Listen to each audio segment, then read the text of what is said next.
Today, ladies and gentlemen, I want to discuss this question. Are the vegetable oils, the seed oils, the primary drivers of overweight, obesity, diabetes, and virtually all of our chronic diseases? Coronary heart disease, strokes, cancers, type 2 diabetes, metabolic syndrome, Alzheimer's disease, age-related macular degeneration, autoimmune diseases. The list goes on and on. So we're told that these vegetable oils are heart healthy, right? In fact, the most prestigious nutrition institutions in the world, Harvard School of Public Health, Mayo Clinic's Nutrition Department, Tufts University Nutrition Department, American Heart Association, Cleveland Clinic, on and on, all tell us these highly polyunsaturated vegetable oils are heart healthy, right? In fact, it says right on the label, heart healthy. Right? So how can we question it? Why do they tell us this? There's one reason. They lower our cholesterol. Well, guess what? So does arsenic. Right? Doesn't necessarily mean it's healthy, right? So I'm here today to defend the hypothesis that these are the most dangerous products in our food supply, bar none. 12 years of scientific investigation and following the science leads me to this conclusion. You'll have to make up your own mind. So, let's begin here. Now, some of you have seen me present this, but I'm going to give a little bit of history. It just takes about 4 minutes of what started in the US and then has spread around the world. But the US has led the way in this deadly health transition. So in the 19th century, regarding heart disease, coronary heart disease, there was 8 papers in the entire century. 8, right? There's probably been 8 papers published on coronary heart disease in the last hour, right? And but 8. In fact, there's only 2 of those were thrombotic coronary heart disease, in other words, heart attacks. 1912, James Herrick published the first known heart attack in the US. First known heart attack documented with autopsy evidence. 1930s, coronary heart disease became the leading cause of death. It was virtually unknown 20 years earlier in 1910. So how's this possible? What's going on, right? 2010, 1 out of 3 people, approximately 32%, are dying of coronary heart disease in the US. And as you know, coronary heart disease is the leading cause of death worldwide. So the increase looks something like that red line right there. All right, how about cancer? So in the United States, in Boston in 1811, cancer took the lives of 1 in 188 people. 1900, cancer took the lives of 1 in 17 people in the US. 2010, again, it's almost 1 in 3. I think it's 31.2% deaths due to cancer. So cancer deaths look something like this. This is a 62-fold increase in cancer deaths in 200 years. How about type 2 diabetes? So in 1890, diabetes affected 0.0028% of the population. That's 2.8 per 100,000, an unfathomable number by today's standards, right? 1935, diabetes affected 0.37% of the population. It had already risen 132-fold from the 1890 level. Something's going on, right? We know something's changing, right? So this trend continues. I won't go through all the numbers. 2016, we're at 13% prevalence of diabetes in the US. This is a 4,643-fold increase in diabetes in 126 years. Now, if diabetes had doubled during this time frame, that would be statistically significant. It went up 4,643-fold. Okay, how about macular degeneration, the leading cause of irreversible vision loss and blindness in people over the age of 50 worldwide? In between 1851 and 1930, this 80-year period of potential discovery, there was less than 50 cases of macular degeneration in all the world's literature. 2020, 196 million people affected with AMD.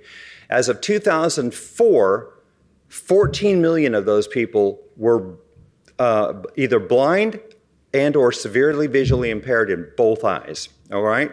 So the increase looks something, again, like this red line right here. All right, how about Alzheimer's and dementia?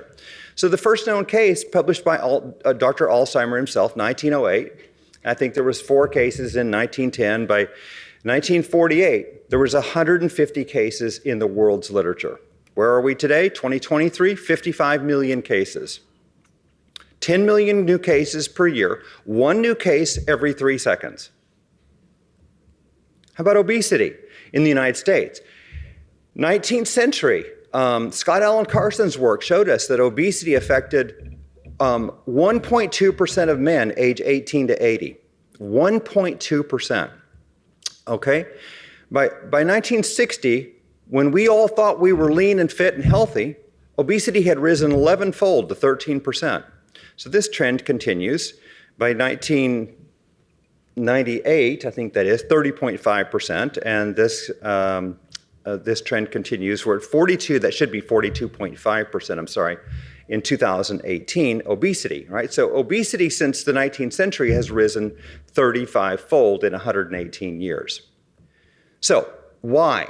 Why is this happening? Well, very simply, in just a few seconds, sugar's been on the increase for several centuries, all right? In fact, sugar increased 17-fold just between 1822 and 1999. Sugar's a nutrient-deficient food. 1866, the first seed oil was introduced in the United States, cottonseed oil. The U.S. had never seen a seed oil before that. 1880, we got refined white wheat flour, nutrient-deficient food. 1911, Procter & Gamble introduced good old Crisco, trans fats, right? That's processed food. That's it. That's really all it is today, too. It's those 4 things. 2009, 63% of the American diet made up of those 4 foods, and chronic diseases look something like this. They're through the roof, right? So I think, this is what I usually go back to in terms of looking at what are the main problems. So again, I'm a public health advocate is what I think of myself now. So I'm trying to reach people on a broad scale. Here's the big deal though. Total vegetable oil consumption. This is our published data from 2017. 1865, we had no vegetable oils in the food supply. 0. The only oil would have been trivial amounts of olive oil. Trivial amounts. But where are we? 2010, 80 grams per person per day. 80 grams is 720 calories worth. That's 32% of U.S. caloric intake. Now, this doesn't account for losses. So there's some losses. But the typical person's consuming around 1/4 of their diet or more with vegetable oils. Now, think of this. 1900, when we were lean and fit and healthy and had no heart disease and no macular degeneration, no diabetes, almost no diabetes, right? Those conditions were rare. 99% of added fats came from animal fat. By 2005, 86% of added fats came from vegetable oils. In other words, the vegetable oils almost completely supplanted and replaced the added fats in the diet. Now, here's the dietary guidelines, which often, were blamed for quite a number of years on this problem. But the dietary guidelines introduced in 1980 told us to go low fat, which we Americans did. We dropped our fat consumption, but notice the vegetable oil consumption is still going up. So we're consuming more vegetable oils, less fat, meaning less animal fat, right? Okay, what did this do to our omega-6? Everybody here probably already knows vegetable oils are rich in omega-6 linoleic acid. So in 1865, we modeled the diet. And how much omega-6 did we consume? 2.4 grams on average. That's 1.1% of calories. Now, that doubled by 1909 because we had cottonseed oil first and then soybean oil by 1909. So that doubled. Now our omega-6 is 2%.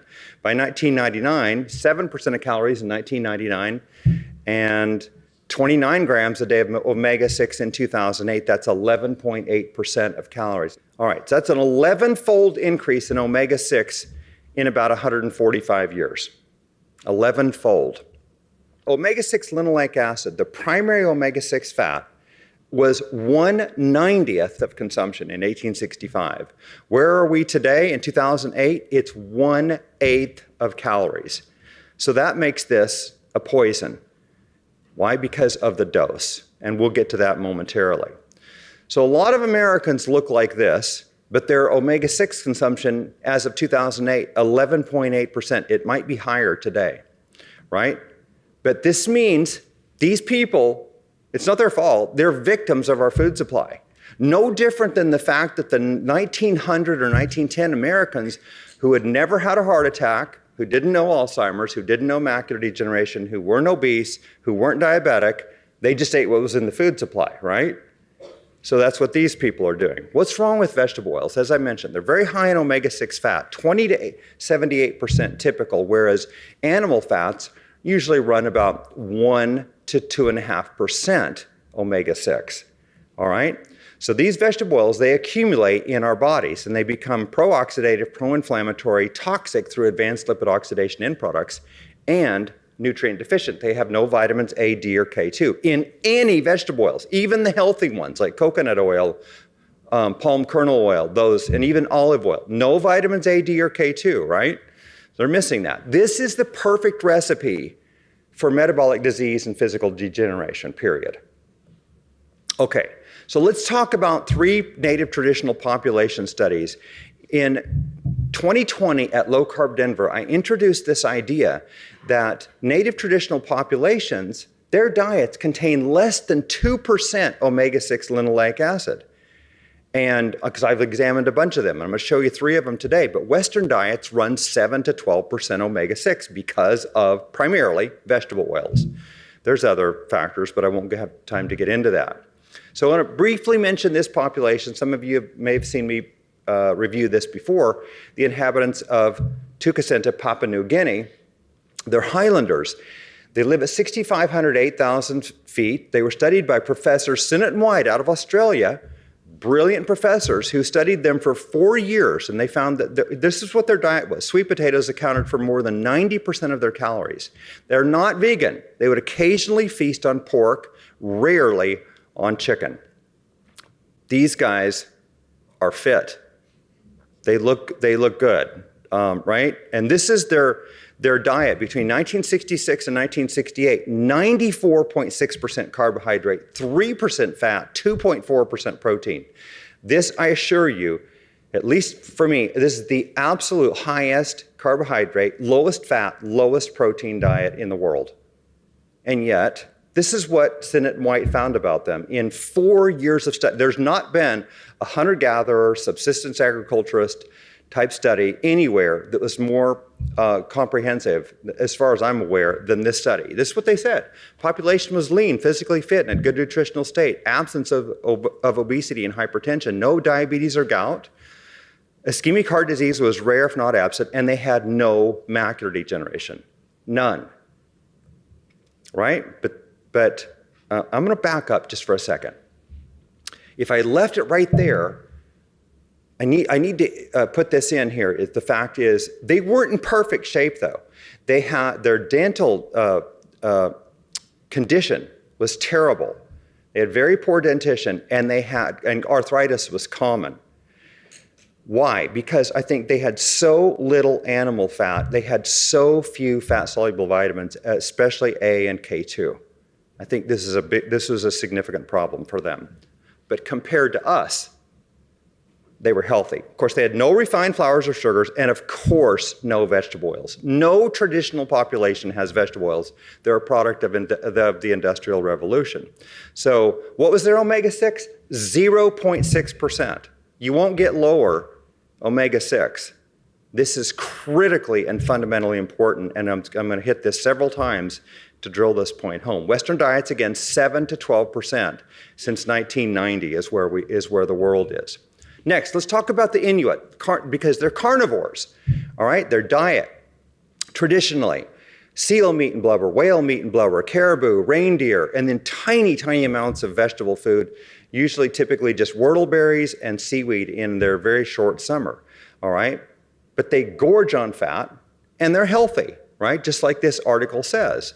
They really were. So this is August and Marie Crow, scientists who won many honors for their work. In 1908, they completed an expedition on the diet metabolism of the so-called Eskimos of Greenland. I don't use the term Eskimos, that's considered pejorative today. this is what they said. The Eskimos are probably the most exquisitely carnivorous people on Earth, surviving for long periods absolutely without vegetable food.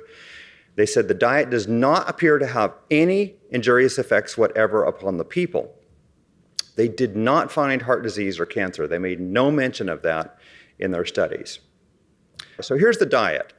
So they had lots of calories, 2,559 per day, 44% protein, 47% fat, 8% carbohydrate, half of which came from the glycogen in the freshly killed meat that they were eating. All right, so it's a high fat and high protein diet, obviously. All right, so then their study was followed by this man, Arctic explorer Vilhjalmur Stefansson. And Stefansson lived among the Inuit for 10 winters and 13 summers between 1906 and 1918. His goal, to find out did they have cancer, because it was said for decades that the Inuit, the Eskimos, did not have cancer. Stefansson finally published this book shortly before he died in 1960. And in this book, he wrote this: cancer was not to be found among Eskimos who still lived native style. They could not find it. This was so convincing, the American Museum of Natural History even wrote this in 1914. Cancer is said not to be found among the Eskimos. So they didn't have a heart disease, they didn't have cancer. And as far as we look clear to 1962 to 64, when they're still on their native traditional diet, diabetes affected 0.06% of Greenlanders. That's about 2 or 3 people out of 4,249. That's how rare it was on their native traditional diet, okay? But again, they had no refined flours or sugars, 0 vegetable oils, right? What did that make their omega-6? 0.6%. Same amount of omega-6 percentage-wise as the Papua New Guineans of Tukasinta, who were consuming 3% of their diet as fat. Interesting, right? Okay. Western diets, again, 7 to 12% omega-6 linoleic acid. All right, moving on to South Pacific Islanders. And we're going to look briefly at the Catawbans, which came up earlier this morning. Staffan Lindeberg studied the Catawbans back in 1991. He lived with them for 6 weeks, and he found their diet was very, very different than the previous 2 we talked about. Diet of tubers, fruit, fish, and coconut were their staples. All right, here's what he said about them. Available data suggest rarity or absence of cardiovascular disease, essential hypertension, obesity, and non-insulin-dependent diabetes mellitus in truly traditional ethnic groups. Sudden cardiac death, stroke, and exertion-related chest pain are non-existent or extremely rare in Catawbans. All adults have low diastolic blood pressure, and all are lean, all of them. Right? The intake of oils, margarine, cereals, and sugar is negligible. It was just almost none. Here's the breakdown on their foods. You can see it's low-fat diet, low protein, high carbohydrate, 69%, relatively high. Saturated fat is high, 17%. Omega-6, less than 1%. So here's the main points. No vegetable oils, omega-6, less than 1% in the Catawba studies. Again, Western diets, 7 to 12%. Are you sick of me saying that yet? No, I'm sure you are. All right. But just today, we've looked at these 3 populations. These Papua New Guineans, 94.6% carbohydrate, Catawbans at 69% carbohydrate, and Inuit Eskimos at 8% carbohydrate. You can continue doing this with all these different populations. It's pretty interesting. But yet all of these populations are healthy, right? What do they eliminate? Vegetable oils, right? That's what they eliminate. This is always true in my opinion. All right, so healthy traditional populations do not have refined flours, sugars, processed foods, or vegetable oils. Of course they don't, right? What about the omega-6? It's 0.6 to 1.7% is what it runs and what I've found so far in these truly traditional populations consuming their native traditional diets. Again, I won't say it. There it is, the omega-6 in Western populations. All right, now quickly, I'm going to talk about Westernized diets, seed oils, and the downfall of these countries: Japan, China, United States, and we've got to do Australia since we're here. All right, so let's look at Japan. because this is one of the most interesting of all countries, in my view, in terms of what we find in their diet. So this is their nutrition transition. I want to show you this. We're going to look basically at the consumption of their food about 1960 versus 2009. So look at their total calories was 2837 in 1960. This is all published data.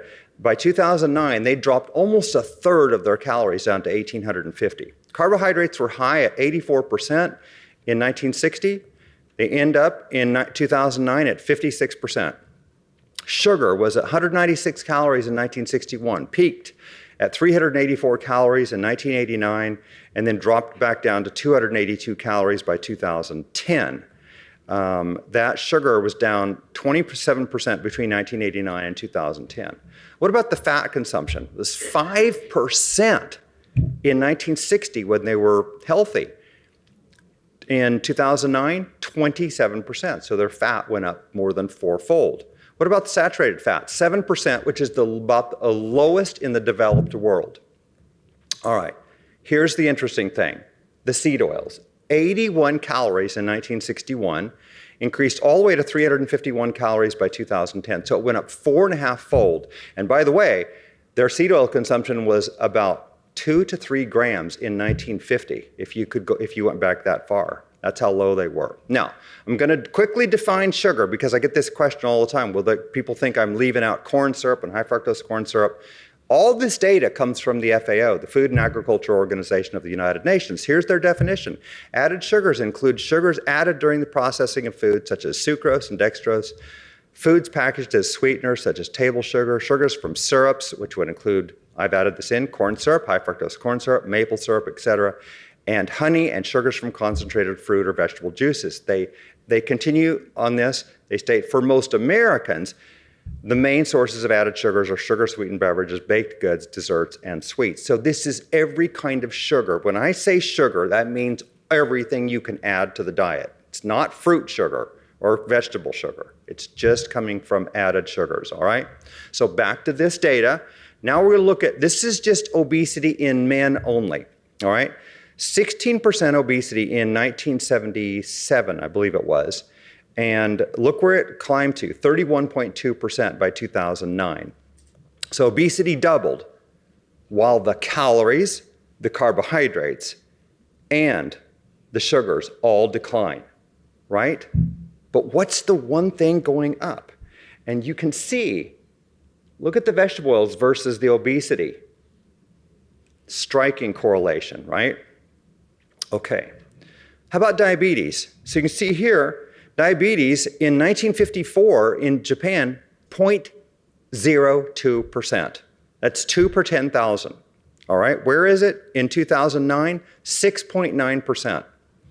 This is a 345-fold increase between 1954 and 2007.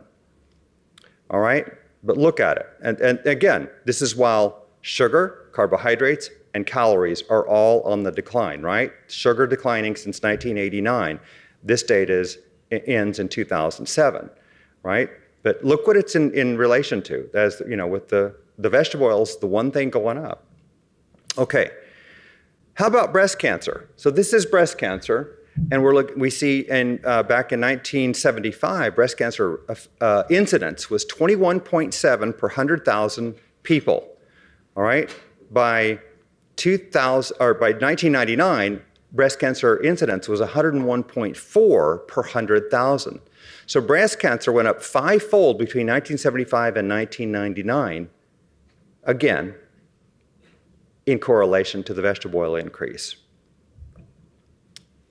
This is macular degeneration, AMD, the leading cause of irreversible vision loss and blindness in people over the age of 50 worldwide. You can see in the late 1970s, macular degeneration affected 0.2% of the population. By 2013, 16.37% of the population over approximately the age of 42 to 50 is affected. So it's up 82-fold between the late 1970s and 2013. Again, while calories, carbohydrates, and sugar go down. But it's, again, striking correlation to the vegetable oils. So here's their omega-6. If we go back to 1960, over here on the left, you see their omega-6 was 1% of the diet. This is where it should be. Remember I said it should be under 2%, right? And where are they in 2009? 7.8%. So the omega-6 went up 7.8-fold, right? So back here in 1960, they're lean, fit, healthy, practically disease-free, chronic disease-free.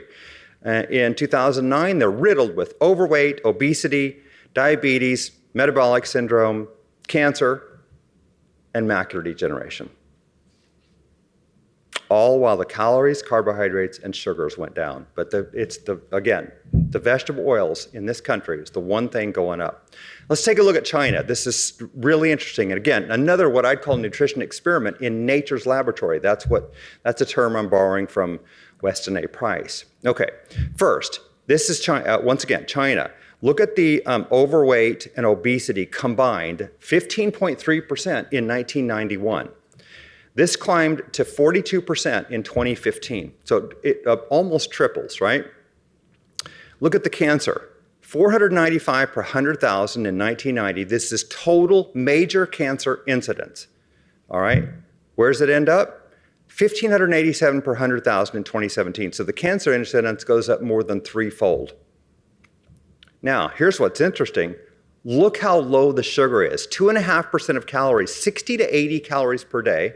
This is the 8th lowest sugar consumption in the world. All right, and it's not changing, right? It hasn't changed in decades. While all this chronic disease is rising, right? But what about the vegetable oils? 30 calories per day in 1961, 204 calories per day in 2018. All right, so vegetable oils increased sevenfold. Sevenfold increase in vegetable oils is the cause of this. All right, how about the United States? So let's look at our nutrition experiment. This came from a published paper by Darius Motsfarian at Tufts University, who, by the way, is a believer that we should be consuming vegetable oils. But he published this, and it shows the obesity was 30.5% in 1999 in the US, and it climbed to 42.5% by 2018. And yet, look at the total energy available. It actually is slightly going down. And the total energy consumed, slightly going down, is what they say, is what he concluded. What happened to the energy expended? Their data showed that energy expenditure was up a little bit. So now what's going on? We can't even explain obesity with calories, no matter what you do. And I've been saying this for years, all right? It's not just about calories. So look at the vegetable oils. So back in 1900, when obesity was 1.2%, what was the vegetable oil consumption? 1 gram per day, per person per day, 1 gram. Where were we in 1961? Obesity is 13.4%. It had risen 11-fold. Vegetable oil consumption, 19 grams per day. 2018, obesity is 42.5%. What was the vegetable oil consumption? In 2010, 80 grams a day. So we went from 1 gram in 1900 to 80 grams in 2010. And with that, this obesity. So again, you see the striking correlation. So you say, well, what about the sugar? All right, let's look at that. So here's obesity. Again, 1890, obesity was 1.2% in men. Sugar consumption already in 1890, this is all proven, all published, 211 calories per day, 10.8% of calories in 1890. It was already higher than today's World Health Organization recommendation to consume less than 10% of calories as sugar. 1930, obesity is around 3 to 4%. That's interpolated data, so we don't, we're guessing because the data went from 1900 to 1960. But anyway, it's approximately that. But where's the sugar consumption? In 1930, 499 calories a day, 25% of US caloric intake, a fourth of the diet. This is back when we were pretty darn healthy, right? Now let's just jump all the way to 2018 when obesity is 42.5%. Sugar consumption is 526 calories. It's up 27 calories from the 1930 level. And it's down in terms of percentage. It's 24% because we're eating more food. So it's pretty hard to blame sugar here, right? So obesity shows a striking correlation to vegetable oils almost no correlation, even negative to sugar. If you look at the very end, you can see sugar going down while obesity goes up, and we're gonna hit that here next. So this is, you can see on this graph that obesity was 30.5% in 1999, as we talked about before, 42.5% in 2018. But look at the sugar consumption; it's on the way down, right? So again, calories are down a little bit, sugar's down a little bit. What about carbs? Okay, so sugar falling since 2004 while obesity escalates. Here's carbohydrates in the United States. So you can see that that's 1997. Obesity is 29%. Look where obesity is in 2013, 38%. But the carbohydrates are on the decline. So again, we've got a little decline in calories, we've got declining sugar, recent, and we've got declining carbohydrates, recent. Again, while obesity and diabetes, as you'll see next, go through the roof. So here's diabetes versus sugar, because you've already seen vegetable oils versus this, and we have limited time. So here's the diabetes, 0.37% in 1935. Sugar is already 22.5% of the caloric consumption. All right, let's jump to 2016. Diabetes, 13%. What's sugar? 24%. The sugar's barely changed. Now, if you look at the actual numbers, sugar's up 86 calories from 440 to 526 between these two time frames. But we're consuming more food in 2016, so that as a percentage, it's just up a little bit. It's up 1.5%. But diabetes goes up 35-fold. It's an increase of 3,400% in prevalence, diabetic prevalence, right? Here's the problem, which we talked about before. Look at the omega-6 climbing from 1.1% all the way to 11.8% by 2008.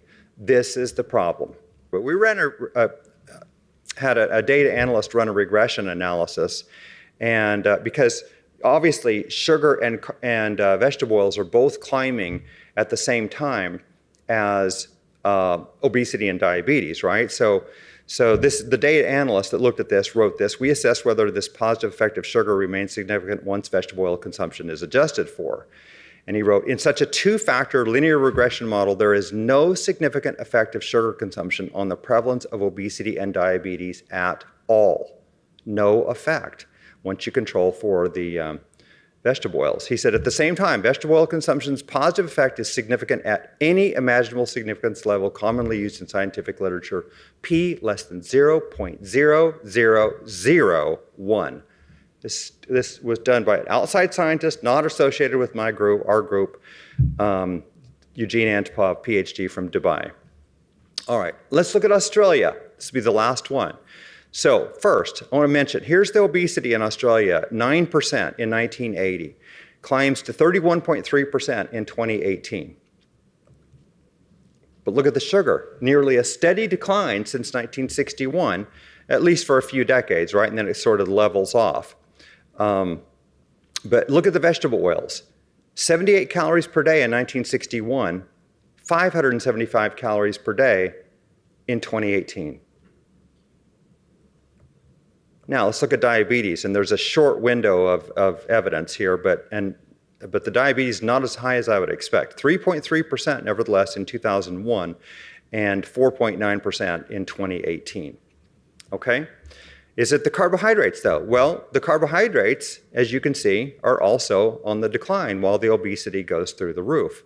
So the carbohydrates are down 200 or 300 calories per day during this, this time frame since the 1960s until, or at least around the early 2000s. You can see carbohydrates have gone down.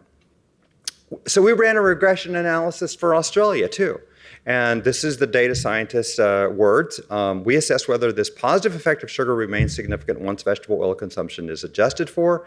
In such a two-factor linear regression model, there is no significant effect of sugar consumption on the prevalence of obesity and diabetes at all. Sounds very similar to the US, right? At the same time, vegetable oil consumption's positive effect is significant at any commonly used significance level, p less than 0.001 on this one. Okay, so in conclusion, I would submit to you that the industrial seed oils are the primary drivers, not the only drivers, but the primary drivers of obesity, diabetes, and most all of our chronic disease.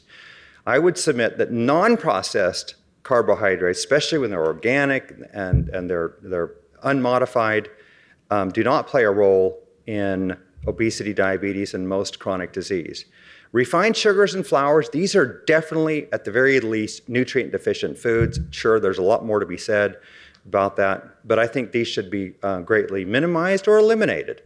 But my suggestion is, of course, is an ancestral diet, which includes all of these kinds of foods potentially, all right, if they're, when well tolerated.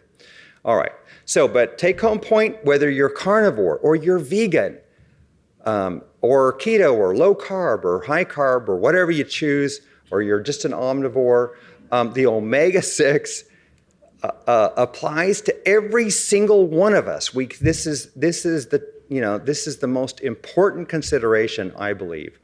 So this is our mantra: seed oil free is the key to being disease free. So now we had this made, all right, I don't know if you can see this very well, but this down here at the bottom says chronic metabolic poison, which is like it does on this. And this is what you'll see on the cover of our book. So burn this into your brain, if you would, and spread this message, because this is what I believe. I've been saying this for 4 years, and I will continue to. I think that that's how dangerous these are to us.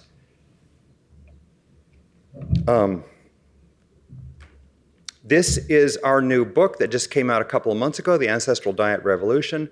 I'll just say this is a shameless plug because 100% of royalties benefit our nonprofit foundations, Ancestral Health Foundation and Cure AMD Foundation, these organizations, from which none of us that work for these organizations take any compensation at all. We're in this for the people. And so I want to thank you, Dr. Rod Taylor, wherever you are, and I want to thank everybody that's part of the Low Carb Sydney and the Low Carb Down Under organizations. And ladies and gentlemen, I want to thank all of you. It's been an honor and a pleasure. Thank you.